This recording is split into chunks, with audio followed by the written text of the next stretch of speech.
आप कक्षा 8वीं के विद्यार्थी हो। पिछले पार्ट में आप लोग ने लेसन नंबर 7 के बारे में पढ़ा होगा। आज हम लोग लेसन नंबर 8 के बारे में पढ़ने जा रहे हैं। पिछली बार आप लोग ने रज्जा साहब के बारे में पढ़ा है। आज हम लोग पढ़ने जा रहे हैं पूर्ण विश्राम, कि पूर्ण विश्राम होता क्या है, किस प्रकार से हमें पूर्ण विश्राम करना चाहिए। इसके लेखक हैं सत्यकाम विद्यालंकार। इनका जन्म 1935 में लोहार में हुआ है। ये अविभाजित भारतीय हैं। आप इनकी सफलता का देंगे तो सफलता, ये संपादक, लेखक और कवि हैं। इनकी सरल सबोधिक भाषा और रुचाक बौद्धांग शैली आपके लेखिकाओं की विशेषताएं हैं, लेकिन इनका व्यवहार आपके व्यक्तित्व और चरित्र को निर्माण पर अधिक बल दिया है। स्वतंत्रता पूर्वक चरित्र निर्माण, मानसिक शक्ति से चमत्कार, सफल जीवन, लेखिक संग्रह, वीर सावरकर, वीर शिवाजी, सरदार पटेल, महात्मा गांधी जीवन चरित्र आदि के बारे में इन्होंने बताया है। ज़्यादातर इन्होंने स्वतंत्रता के बारे में बताया है। अपनी खुद की मानसिक शक्ति, जो अपने खुद के जीवन में जो शक्ति होती है, अपनी खुद की सफलता क्या होती है, उसके बारे में इसमें बताया। चलो, डॉक्टर ने लेखक के बाह पर काला कपड़ा लपेटा और रबड़े ही उससे लपेट के ही उस थैली से हवा फुफकने नाड़ी की गति देखी। नाड़ी जो है, अपने हाथ की जो नाड़ी होती है, उनकी गति देखी।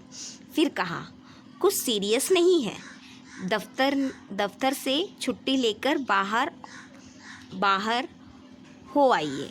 उन्होंने कहा, कुछ इतना सीरियस मैटर नहीं है, आप एक काम करिए, दफ्तर से छुट्टी लीजिए और बाहर होकर आइए, विश्राम कीजिए।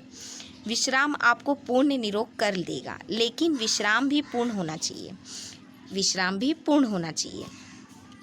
घर जाकर लेखक अपनी श्रीमती से कहने लगे, जुहू की तैयारी कर लो, हम 2 दिन पूर्ण विश्राम करेंगे। एक दिन बाद पूर्णिमा भी है, चांदनी रात का मज़ा जुहू पर ही है। एक दिन पहले आधी रात से ही उन्होंने तैयारी शुरू कर दी। श्रीमती ने इन सब कामों की सूची बनाकर मेरे हाथों में दी। गैरेज में पहुंचकर श्रीमती जी ने मोटर में हवा भरने की पिचकारी, ट्यूब वाले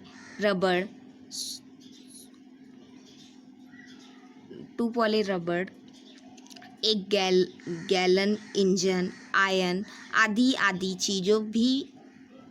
चीज़ें भी लिख ली।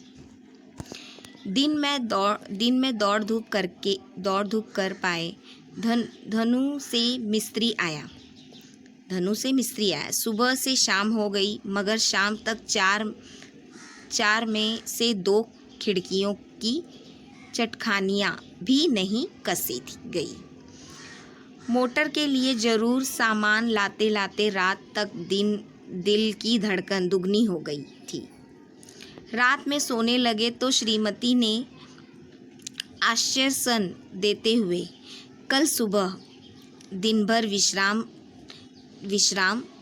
लगे तो थकान दूर हो जाएगी।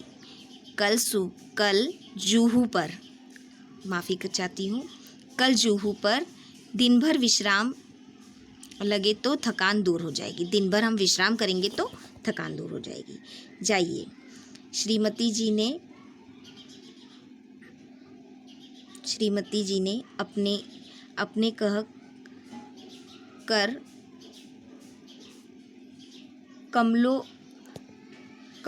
की